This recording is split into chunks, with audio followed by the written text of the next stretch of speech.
Good morning, Excellencies, dear colleagues. Thank you for joining us this morning.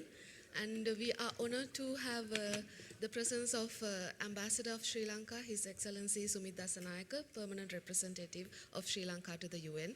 And we warmly welcome all of you to the side event jointly organized by the National Mine Action Center of Sri Lanka and the Geneva International Center for Humanitarian Demining. So, as you would be aware, Sri Lanka tells an inspiring and a significant story to the world as a credible partner of humanitarian demining since its accession to the Anti-Personnel Mine Ban Convention in 2018.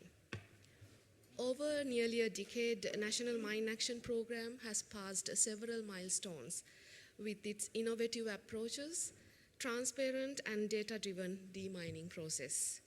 Today's side events titled Ensuring Safe and Credible Land Release, Sri Lanka's Completion Survey Process and Lessons Learned will present you practical steps, strategies, progress, as well as challenges of demining program of Sri Lanka.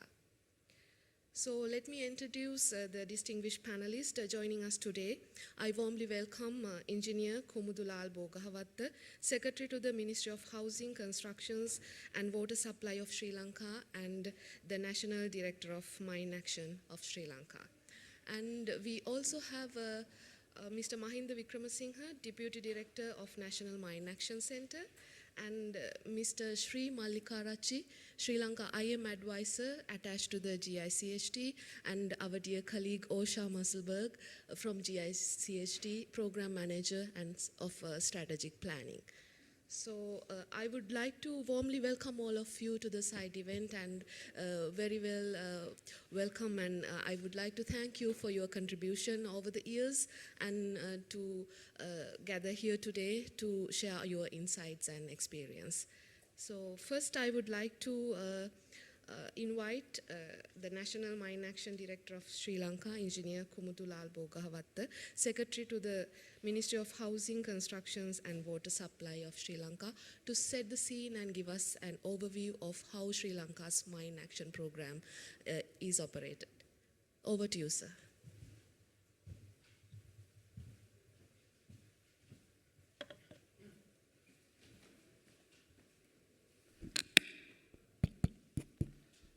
Good morning, Excellency. Distinguished delegate, colleagues and partners, it is an honor to speak to this side event of National Directors Meeting 29 on ensuring safe and credible land release, Sri Lanka Completion Survey Process and Lesson Learned. I am Engineer Kumudulal, Director of the National Mine Action Program.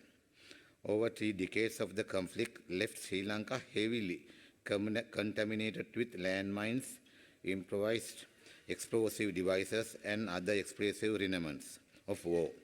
This created serious risks to communities' livelihood and forced conflict recovery. Sri Lanka Mine Action Program began in 2002. Following the end of the conflict, the country strengthened its national framework. In July 2010, the National Mine Action Center was established to provide overall coordination and policy direction. So Sri Lanka has demonstrated a strong commitment to international obligation. The second National Mine Action Strategy 2016 to 2020 supported systematic clearance, and in June 2018, Sri Lanka acceded to the Anti-Personnel Mine Ban Convention, committing to its Article 5 obligation. To enhance transparency and address both known and unknown contamination, the National Completion Survey was launched in December 2023. The survey covers around 1,400 Grama Niladhari division across 11 districts, applying an evidence-based approach to better define the remaining contamination. As of today, according to the national dashboard, approximately 21.3 square kilometers of contaminated land still remain as a key challenges to be addressed. This program would not be possible without a strong contribution of our partners. We acknowledge the continued support of international organizations as MAC and the Hello Trust, as well as national organizations including Dash, Sharp, who are presently here today and will share their valuable insight. So actually we must thank all of you. So you save those organization officers who attached to that organization, save many lives and injuries of the Sri Lankan. So we also recognize the important role in Sri Lanka Army, which continue to support the National Mine Action Program to its dedicated clearance efforts. Sri Lanka progress is driven by strong national political will from President, Prime Minister, Cabinet and government authorities. Mine action budget of humanitarian demining unit of Sri Lanka Army was increased more than doubling from the government fund from 70 million rupees to 150 million for 2026.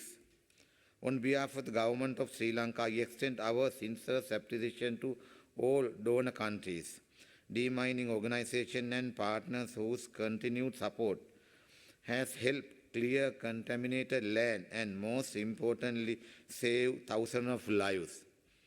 However, we are currently facing significant challenges. There has been decline in international funding and new contaminated areas have been identified.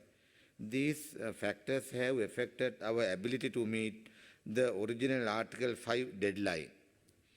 As a result, Sri Lanka is preparing an Article 5 extension request, which we plan to submit in March 2027. The request is based on realistic projection, informed by the funding of the completion survey and current operational condition. In conclusion, Sri Lanka experience highlights key lessons: the importance of strong national ownership, the value of evidence-based survey process, the need for sustained international support, and the importance of adapting to evolving realities on the ground. We will continue to rely on our valued partnership to achieve safe, credible, and sustainable completion. Together, we can realize mine-free Sri Lanka and unlock the full potential of affected communities. We look forward to sharing further insight and learning from other partners during this session. Thank you. Thank you very much.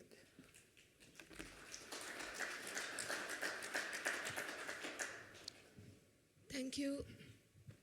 Thank you, the National Director of Mine Action of Sri Lanka, for giving us this overview. And as you noticed in the side, Sri Lanka's Mine Action Program is a collaboration of institutions with national and international partnerships. Next, I would like to move to Mr. Mahinda Wickramasinghe, Deputy Director of Mine Action, who has a lot of experience from the ground level of Sri Lanka's Mine Action Program, to explain us how the completion survey is operated and its benefits to the people, particularly in the post-conflict Sri Lanka. Over to you.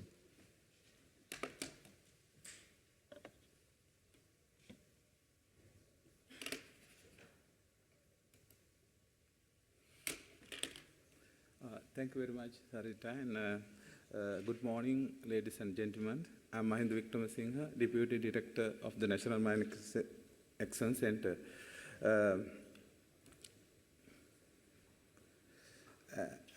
As we clearly outlined in those two maps, Sri Lanka National Mine Action Program has achieved significant and comprehensive progress over the past decade.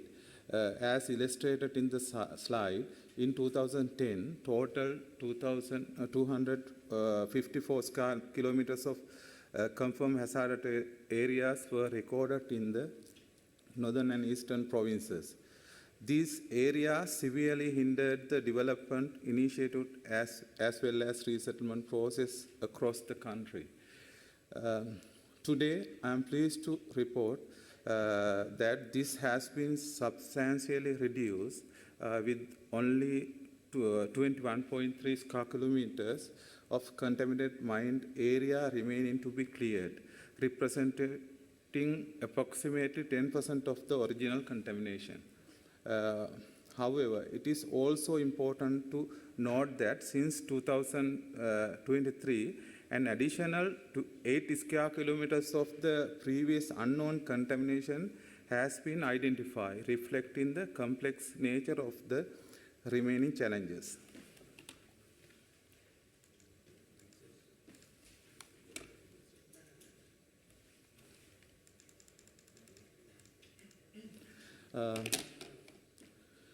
So building on this, the process, humanitarian demand in Sri Lanka has become a key enabler of the national recovery and sustainable economic development. The release of the cleared land has directly supported to resettlement and internally displaced persons, restoring their livelihood, and also restoring local economies, particularly agriculture, which is remain the backbone of the affected communities. It has also contributed to the major national infrastructure development, including reconstruction of the railway station, railway lines, and rehabilitation of the highways, effectively reconnecting the north and south community. DMNA has enabled resettlement, agriculture, and rural development across the former conflict area. It has even supported to growth of tourism in northern province. In addition to clearance activities, have recorded across the forest, biodiversity corridors, and coastal lagoon, contributed environmental recovery and sustainable land use.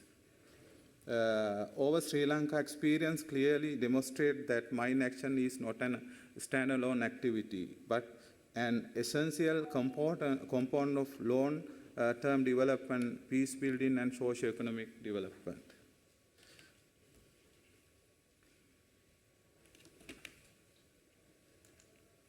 You can see the cleared area, and we developed a lot of reconstructed the roads and the agriculture lands.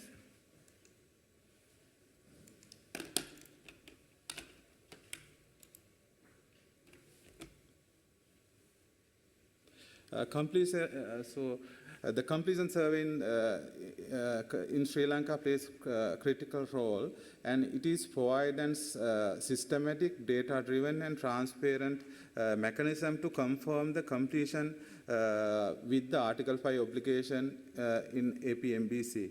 It is ensure that cleared land is safe, accurately documented, and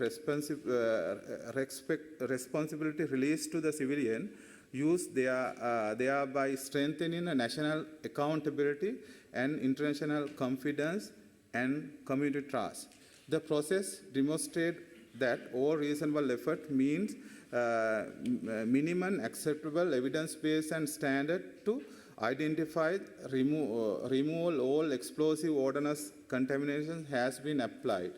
This ensures a high degree of confidence that no residual risks remain. Completion survey is established, implemented by the Sri Lanka National Mine Action Center with the technical support of GIS-based and carried out by our demine operators. In represent of the comprehensive, transparent, and community-centered approach to lead land release as final independent verification step. It is ensure that land is safe, properly documented, and released in line with the IMAS and national standard, is strengthening confidence in land release decision and serving as a model of the good practice globally. Beyond its technical role, the completion survey also provides that most accurate baseline for the planning completion of the information forthcoming Article 5 extension request. Importantly, it is strength, public trust, support, resettlement, and enable border economic social recovery. The process includes desk review of the operational records, field verification, targeted sampling, community liaison and verification, and rigorous Q and QC to address any non-conformities. Land is certified and formally endorsed only after all standards are fully met.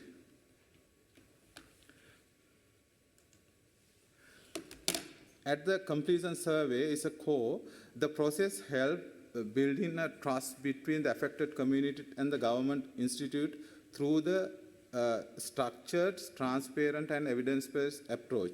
It ensures strong accountability through the comprehensive Q and QC mechanism, where all non-conformities are identified, documented, and resolved prior to land release. Ensure technical integrity and confidence in outcomes. The process is also highly inclusive and multi-stakeholder in nature, involving NMAC, GIS-based operators and security posts, civil authorities and local communities, ensuring coordination and transparency and shared ownership. The key strength is it is a gender and disability sensitive approach. Recognize importance role of the woman as a primary land users and the key knowledge holders. Their participation enhance validation, strength risk awareness, and ensure that residual risks are well understood at the household level. Continuous community engagement ensure that land is not only technically safe but also socially accepted. Through data analysis, field verification, and community liaison, the completion survey ultimately enable the safe land handover for the resettlement, agriculture, and development support of long-term resilience and recovery. Thank you very much.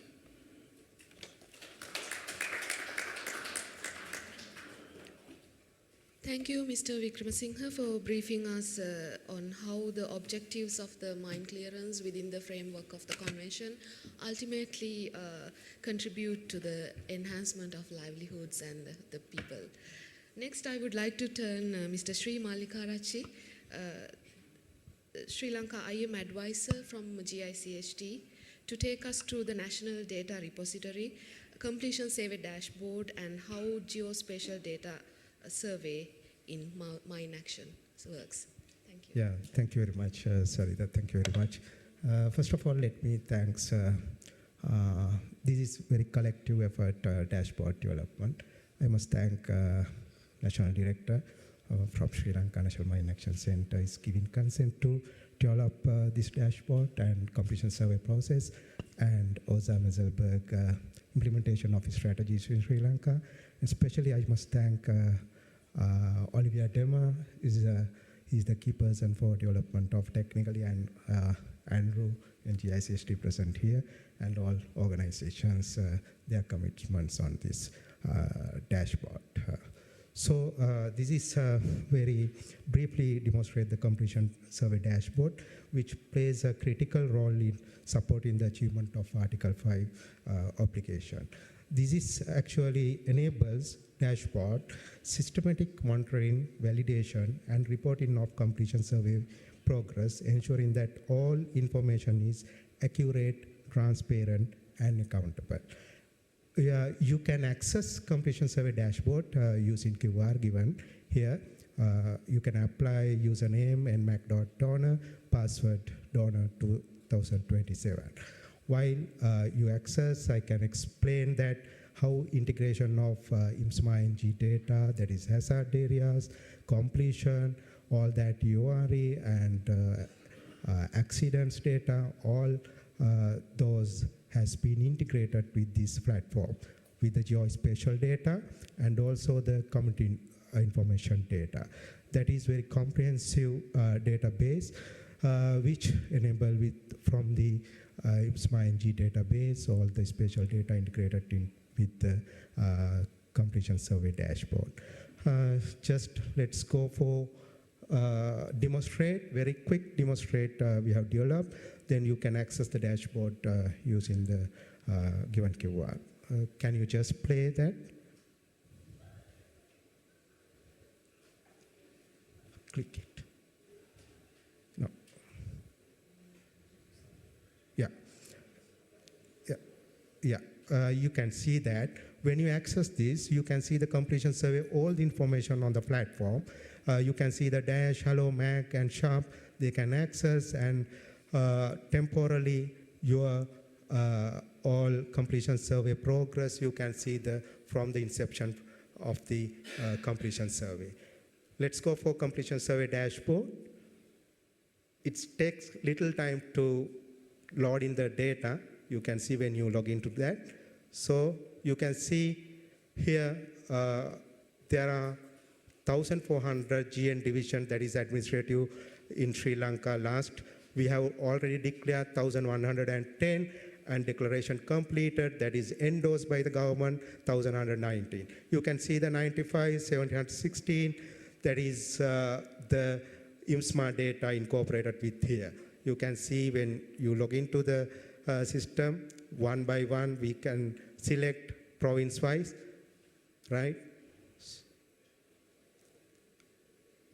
And this has the very validation process from the organization information management, organization quality management, and NMAC operations, and NMAC information management. All the data validated by from the Sri Lanka National Mine Action Program, all organization to NMAC. When you look at here, pie chart, you can see all the information integrated with that. So you can see the 7.1, that is follow-up visits. You can see the data when you the follow-up visit, how much of that. This is very important slide. You can see demonstration here. All the informants visits from our community license officers from the organization. They visited and they get the information, and then you can see the age distribution, how they incorporated with the completion survey. So this is very important. This is from the inception of completion survey. We identified unknown contamination. That is also, we have incorporated in that dashboard. It is 7.7. This is also very important, remaining contamination when it comes to training contamination, 21.2. You can see now it is 21.2. Last year, August, it is 23 point. So that is, it's slightly come down. This is very important, all the information integrated with the dashboard. When you look at here, for example, we'll select Northern Province, right? Then you can go, it's Kilinochchi, it's a very important area, and divisional, it's Pachile Pale. It is very famous for mine action, and also we can select Muhammale. Most of them very familiar this area because of highly dense of mines in particular that area. You can see all the information integrated. Currently we have, there are 5 records and others are closed. You can see how much of accidents there, how much of activities, and how much of hazards. Hazards and activities, accidents you can integrate with this system. This is very comprehensive from all the IMSMA NG data also migrated into the system. We can extract all the data to the dashboard to make decision from the mine action. Yeah, you can see here, this is from the inception of completion survey. What is the progress? How it is going up? It's loading all the GN division, that is the smallest boundary. So you can see it's getting color, declared free of mines. GN, it is in green color, follow-up visit required in yellow color. Until 2025 December, you can see how much of GN divisions colored in the Sri Lanka map. So we have another 21.1 remaining contamination, and then follow-up visits are going on. Based on that, then all other GN divisions will be colored in green soon, I guess.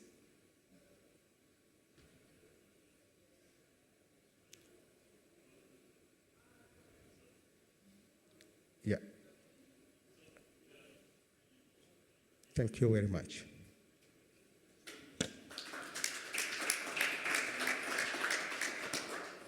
Thank you, Sri, for presenting us the dashboard. And it is important to learn that data and transparency have become an integral part of Sri Lanka's Mine Action Program. Sri Lanka's National Mine Action Completion Strategy presents the strategic orientation for Sri Lanka's Mine Action Program, which is strongly supported by GIS-based. Our next speaker is Ms. Asha Musselberg, Program Manager, Strategic Planning of GIS-based. I'm sure that you will be having a lot to share as a close partner of Sri Lanka's Mine Action Program over the years. And over to you, Asha. Thank you so much, Sarita, and good morning, everyone. It's really nice to see so many of you here. We recognize that it's quite a lot of competition with other side events, and it's the third day of a very intense week for many of us. So you're all really warmly welcome, and thank you to the director for your opening remarks, to Mahinda and Sri for showing that great dashboard. I always get very excited when I open it up. I hope you got excited as well. And now you have all access to it, so please use that QR code. And if you didn't manage to capture it, please come back to us after this presentation, and we will be very happy to give you that again. So I will just take a few minutes to share, kind of stepping back and looking at some of the good practice and lessons learned. So from the GIS-based side, we worked with Sri Lanka now for many years. We started with information management support. I think it was back in 2011 or so. I've been working with Sri Lanka since early 2015, and it's been a really interesting journey, actually, to see to what extent, information management can also really support all the work we do in the program. So I will start by just sharing a few good practice and lessons learned specifically related to this completion process. So one of the first thing that I wanted to highlight is the extent to which we've had the involvement and engagement of government actors. So a few years ago, I would say maybe 7 years ago or so, we identified that this was a bit of a challenge. So for those of you who have visited Sri Lanka, perhaps worked in Sri Lanka, there can be quite a disconnect between the level of knowledge of the landmine contamination and broader explosive ordnance down in Colombo and in the south. It's quite concentrated, as you saw from the map, in the northern and eastern provinces. So we recognized this in the program, and we made quite a concerted effort to really try to engage the different government actors more. And we can really see the benefit of that now, actually. We've had very great engagement from the very high level of the government. So last year we had the engagement of His Excellency the President. We also had the Prime Minister engaged, and we always make sure to involve all the different ministries. Also the bomb disposal unit, the police, the special task force, and of course the Sri Lankan army. So that's really paid off in the sense that we feel that we have much higher level of knowledge, awareness of the fact that Sri Lanka still has quite an extensive explosive ordnance contamination problem in the north and east, but also then why mine action is important to enable broader development. As Mahinda pointed out, the government of Sri Lanka is now really focusing on kind of socioeconomic development in the north and east, including tourism. And I've really seen a much kind of greater understanding for why mine action is really critical to that broader development. And then, as both Mahinda and our colleague Sri pointed out, the importance of anchoring everything in a really strong quality management system has been really critical. So we started with defining the completion process. I think that was back in 2022. So really trying to understand, okay, what is it that we want to do here? We started with a process map, and then we developed a completion process, standard operating procedures. We worked very closely with a colleague from Halo Trust and ANMAC, but also engaged all the other operators, including Sri Lankan Army and the Special Task Force. And that was really critical to ensure that that SOP was really responding to the context in Sri Lanka. So as I think the director mentioned earlier, some of the key aspects there is that the contamination is complex. It's very dense, but it's also very complex in its composition. So it's all sorts of different contamination. You very often have minefields that are combined of several layers of both anti-personnel and anti-vehicle mines in combination with improvised explosive devices. So it was really to ensure that that SOP kind of recognizes that complexity. We also defined all reasonable effort together with all the different partners. That is also, explicitly defined in that SOP. And then, of course, the quality control. As Sri highlighted that from the dashboard, there's several layers there of that quality management, both within the operators, both at the IM and the operational level, and then at NMAC as well. So that quality assurance and quality control has been really critical.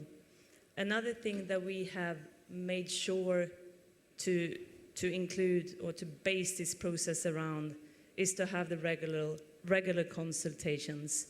So this is something that GIS-based that we've supported now since the early days back in 2022. So we generally, of course, NMAC through its regional mine action office in Kilinochchi, you have regular operations meetings, but then we have at least 2 stock-taking workshops every year as well, where we invite all the operators, we look at all the data, and we see, what have been the kind of the achievements, what have been the challenges, and the completion survey dashboard really allows the program to do that in a very transparent manner. So it means that we have access to the information, we can verify what is working, what are the gaps, what are the key issues that we need to address. And then another point here as well is that in parallel, from the GIS-based side, based on the request from the national program, we also updated several national standards, including land release, non-technical survey, and quality management, to ensure that that kind of national normative framework was updated and that also supported the implementation of the completion survey. We've seen the dashboard, and that is really that's been a precondition to having that really robust information management system. So when we started with the process, there was a decision made by the government of Sri Lanka to focus on a database cleanup, to ensure that the program could access updated and accurate information, and that we could really base our planning on that, and that we could have confidence in the data. So it was quite a lengthy process, but the results coming out of that were very positive, and it meant that we had great confidence on the quality of that data. And then the completion survey dashboard, of course. And what I think is quite unique about that, and I'm not aware of that being the case in any other programs, is the fact that the government of Sri Lanka has also made a very conscious decision there to allow all the different stakeholders to have access to that dashboard. So anyone here can access it now, all the international donors, different partners within the government of Sri Lanka. So it's very transparent in that sense, and I think that has also resulted in greater understanding of the situation, but also greater accountability. And I will come back to this a little bit later, but then based on all this, we could also develop this completion scenario projection tool based on the results coming out of the completion survey. So what are some of the results? I've already mentioned a few of them. So engaged government actors, we've really seen strengthened national ownership. So there is a greater recognition of the problem, but also why mine action is so critical to enable broader development, as Mahinda pointed out earlier in the northern and eastern provinces. The strong quality management system has really allowed the program to ensure that the processes are contextualized. We've seen enhanced accountability.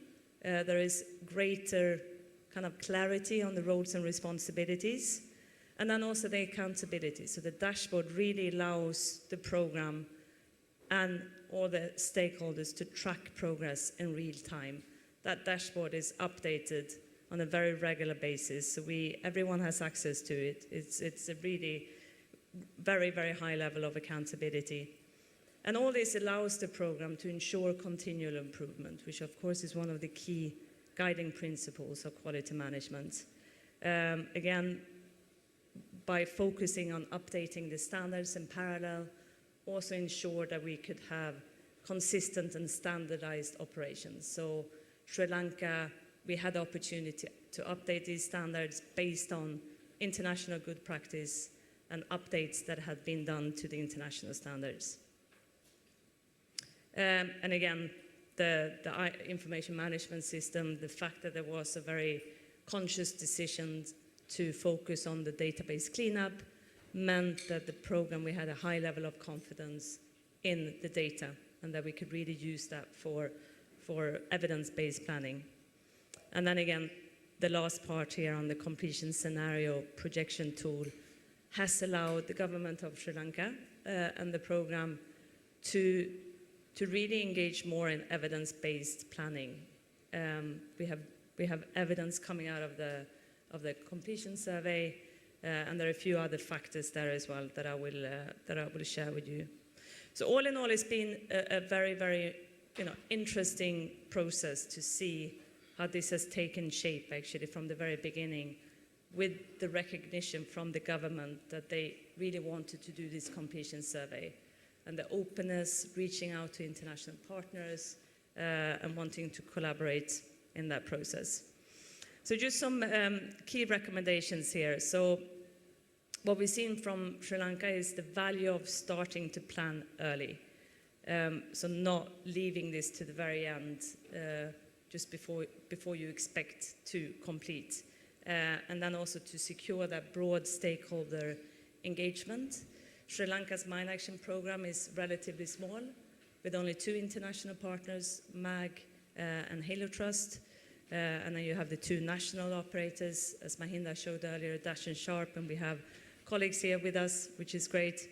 But then it's also all the government stakeholders, right, to really ensure strong national ownership and more sustainability as well of that process. I've mentioned it several times, the importance there of anchoring it all in a solid information management system. And what has been interesting is that we've really seen the collaboration there between information management and ops departments and colleagues and staff. This process has been really critical for that, because it's been the benefits of IAM, or the precondition of it, has been so clear. So that's been really interesting to see, both within the operators, but also at the regional mine action office. And then ensuring that the completion process is contextualized. It is a good opportunity to look at the national standards as well, to ensure that they are updated. So you want to capitalize on international good practice, but at the same time really making sure that you understand the needs and priorities and the operational realities in the country. Based on solid quality management. So let's move on to the funding situation, and then also this completion scenario projection tool. So this is a graph showing the evolution of international funding to Sri Lanka's program. And you will see here that while there was an increase in funding from 2021 leading up to 2023, we have since, especially since last year, seen a very, very sharp decrease in international funding. And of course, this is not unique to Sri Lanka. We see similar challenges in many other countries as well. So what we've done for the completion scenario kind of process, we've used 2024 as a baseline. And you can see here that the program had about $17.5 million in 2024. And that was from around 8 international donors. So this is not taking into consideration the national support from the Sri Lanka national budget. And you can also see here that, so it dropped quite significantly. Well, it reduced in 2025, but then it dropped very significantly this year. So basically in 2026, we've seen a 72% reduction of international funding, which is significant. And of course, that will have an impact on the completion timeline. So very often over the years in Sri Lanka, when we met with international donors and the government, they always ask, what is a feasible completion timeline, the year. So Sri Lanka's current deadline under its Article 5 obligation is June 2028. And a few years ago, there was a belief in the program and in the government that it would be feasible to complete by 2027, by the end of 2027. As Mahinda pointed out, there have been several factors that have meant that that is no longer feasible. One of them is the discovery of previously unknown, unregistered hazardous areas and quite significant areas. Then another one is the significant reduction of international funding. So what we did was that we wanted to have better clarity of the kind of the interrelation between these different factors. So we looked at the level of secured funding, and here I would also really like to recognize the openness and the transparency of the partners. So we had both MAG and HALO and the national operators who very willingly shared the level of funding. So we have complete transparent overview of the funding in Sri Lanka. And then we looked at the land release outputs. Of course, the level of funding was very decisive in the operational teams. And then we looked at the results coming out of the completion survey. So both previously unrecorded contamination discovered, but then also areas that can be declared complete. And then we came up with 3 different scenarios drawing on these different factors. The first scenario was increased funding, and we know that, of course, that was not realized. But with that scenario, which would have been increased funding by 30% in 2025 and 2026, the program could have completed in 2028 by the deadline. The second scenario was based on a 25% decrease in funding. And with that scenario, the program could have completed in 2030. And then the third scenario was a significant decrease, where we look at 15% reduction every year. And with that scenario, the program could complete in 2036. And of course, we know now where we stand. We have a 74% reduction in funding that will have an impact on the operational teams.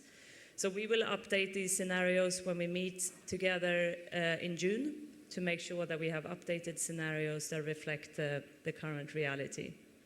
So I will hand over to Mahinda for a last slide on some of the challenges.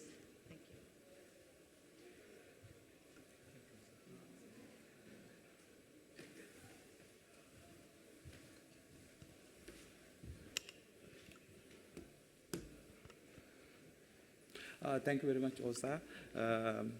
Sri Ann also highlighted the figures and so our achievement and our challenges. So the conclusion, so this is our main challenges. As I concluded this presentation, I'd like to draw your attention to current situation. At the present, approximately 21.3 square kilometers hazardous across the CHAs and SHAs remaining to be addressed. While Sri Lanka remains fully committed to fulfill the Article 5 application completion by June 2028, it is not considered feasible under the current condition. This is due to the several key challenges. First one, we continue discovered the previous unknown contamination during the ongoing surveys, expanding the operational scope. So that's the key challenges. Last 4 years we found eight confirmed hazard, 8 square kilometers confirmed hazard in the north and east part. Secondly, we are increasingly face the complex and challenging environment, including the defensive structures, semi-submerged minefield in the lagoon area and bunkers, camp complex located in the dense forest terrain. So these conditions require high specialized and time-consuming cleaning approach. So this is the main challenges we are facing now. Most of our minefield are in the forest area right now, and so they are. So we have limited access there with the forestry restriction and all. So then those one we are facing right now is highly challenging our program. In addition, there has been a significant reduction of international funding since 2025, particularly from several key European donors have drastically reduced their funding, and it is directly affect to our program. So taken together, these factors require a realistic review of the timeline, while also reinforcing the importance of sustainable international support to ensure the successful and safe completion of Sri Lanka Mine Action Program.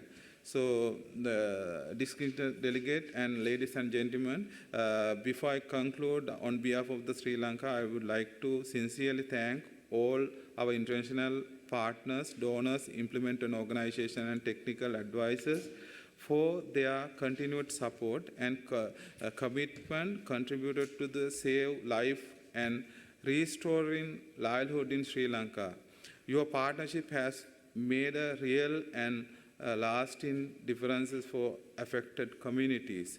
Thank you very much, and your kind attention. Thank you very much. Thank you, Mr. Wickramasinghe, and also thank you, Osha, for briefing us on the scenarios. And we always really appreciate the contribution by you and the GICHT for providing technical assistance and guidance in planning, quality management, and setting the standards of National Mine Action Program. Dear colleagues, we have been joined by two important mine action operators from Sri Lanka. Without taking much time, I would like to give them opportunity to share their insights. We have been joined by the representatives of demining operation organizations in Sri Lanka, SHARP and DASH. So first, I would like to invite retired Lieutenant Colonel Mr. Sarath Jayawardena, Director Program Manager of SHARP.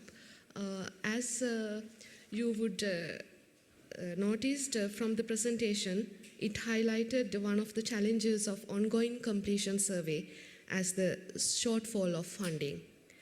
As one of the demining operators in Sri Lanka, how has SHARP been affected in this situation? Over to you. Thank you, Sarita, for involving us at the end of the presentations.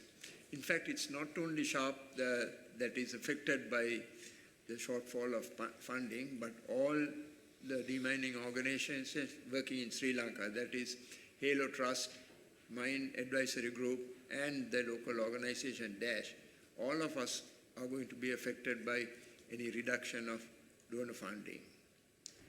First of all, something about SHARP. SHARP is the smallest and the newest of the demining organizations in Sri Lanka. Of course, we have completed 10 years of operations this year and has cleared over 3.7 million square meters, recovering over 14,000 anti-personnel mines on nearly 200 anti-tank mines, 5,000 UXOs and 70,000 small arms ammunition.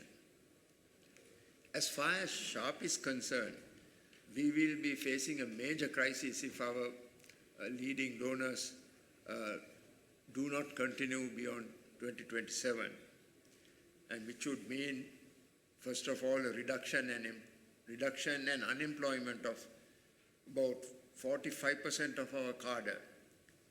Probably all the other organizations face the same problem. This would also mean reciprocal delays in the completion survey itself.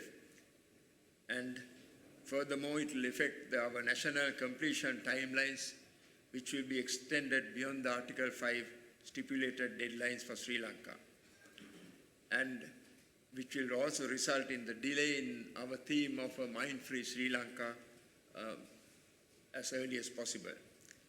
And also, it would also mean a bigger and longer strain on the remaining donors who will be supporting us. Thank you, Sarita, for that. Thank you, Mr. Jayawardena, and we really appreciate your contribution to National Mine Action Program despite the challenges that you are currently facing. Next, I would like to turn to retired Major General Uday Kumara, who is the consultant of DASH, one of the important partners of Sri Lanka Mine Action Program.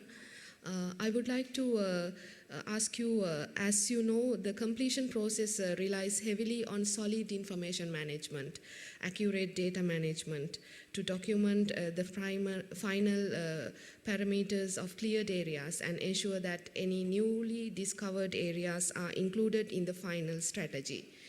Could you elaborate on how the DASH is involved in providing data to National Mine Action Program? Thank you very much, and good morning to all of you. And thank you very much for the question. And first and foremost, I would like to mention that SHARP is the first local demining organization in Sri Lanka, established way back in 2010. So this is 16th year we are in demining operations in particularly post-conflict areas. So we have cleared over 17 square kilometers, and we have recovered over 100,000 anti-personnel mine, nearly 300 anti-tank mines and all that.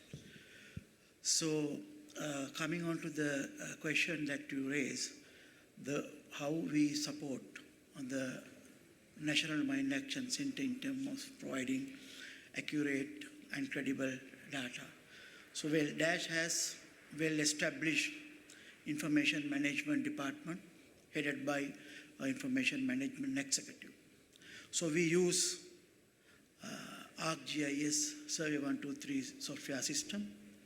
The tabs are given to the team leader level, so they get details accurately in the field, and from there those details will be verified by the operation manager. Once the operations manager clarified and verified and reviewed those details, it will be fed to the system. That system will be shared by the Regional National Mine Action Center on every weekly basis.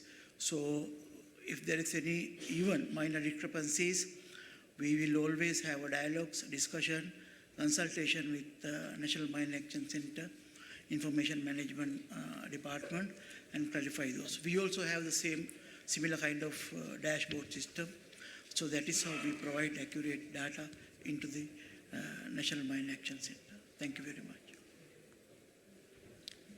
Thank you very much. And as we understood through the speakers' presentations, the Sri Lanka's Mine Action Program is a collaboration of national institutions, international partners, as well as the local NGOs and the demining operators.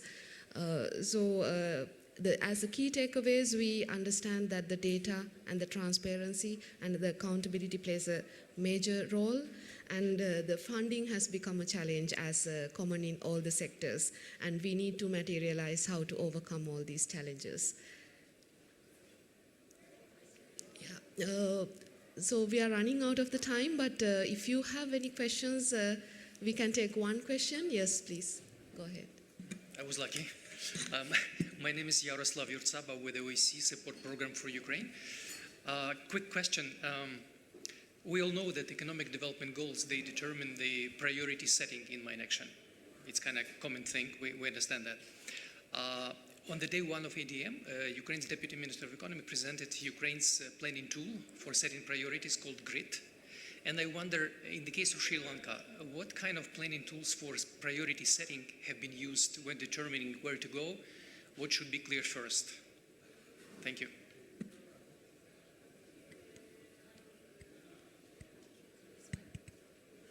Thank you, sir. Yeah, thank you very much. Previously, we had a criteria for the prioritize of the area where we want to go. First, we did we had the 1 square kilometers the boundary of the villages, villages affected. Those first we prioritized for the clearance. So then we went to the livelihood area, and then now we are in the third phase of our priority. And after that, so GIS-based, we discussed with the GIS-based, and they developed one tool for prioritization. So it is also effectively affect, and if you have very solid data set, so this priority tool in the GIS-based they developed, it is working very well. So then it is prioritized and given the which area we want to go first, and so which is need to go last. Thank you. Really quick thing. Minister of Housing and Construction and Water Supply is in charge of the process, right? Yeah. Right now that's ministry. Thank you, sir. Thank you for the question and your interest, and unfortunately we will not be having time to take more questions, but our delegation is here around throughout the day, and since you have understood some aspects from the presentation, so you will be having enough time to meet them in person and discuss the further things. So thank you very much for all the speakers for joining us, especially for the National Director of Demining. Joining us today, Engineer Kumudulal Bogavatta, Secretary to the Ministry of Housing, Constructions and Water Supply of Sri Lanka, the national leader of the mine action, and all other speakers, OSHA and the partners, the local partners from DASH and SHARP. Thank you very much, all the colleagues, for joining us. Wish you a pleasant day. Thank you.